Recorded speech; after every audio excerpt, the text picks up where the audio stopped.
गजपति जिला रायगढ़ ब्लॉक अंतर्गत केरांडी पंचायत कार्यालय आज 12टा बेले आईएसआरडी सखी वन स्टॉप सेंटर पक्षर राष्ट्रीय बालिका दिवस सप्ताह पालित होइछि।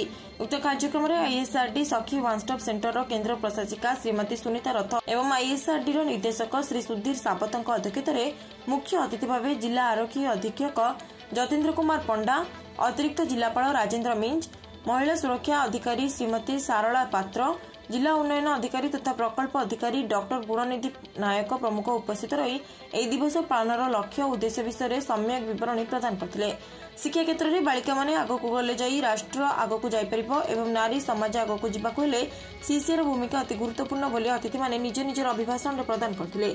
ଏହି ଅବସର ପୂର୍ବରୁ ହୋଇଥିବା ବିଭିନ୍ନ ପ୍ରତିଯୋଗିତାରେ ବିଜୟୀ ପ୍ରତିଯୋଗୀମାନଙ୍କୁ ଅନୁଷ୍ଠାନ ପକ୍ଷରୁ ଅତିଥିମାନଙ୍କ ଦ୍ୱାରା ପୁରସ୍କାର ପ୍ରଦାନ କରାଯାଇଥିଲା। ଏହି କାର୍ଯ୍ୟକ୍ରମକୁ ଅନୁଷ୍ଠାନର ଅଧିକାରୀ ଏବଂ କର୍ମଚାରୀମାନେ ପରିଚାଳନା କରିଥିଲେ।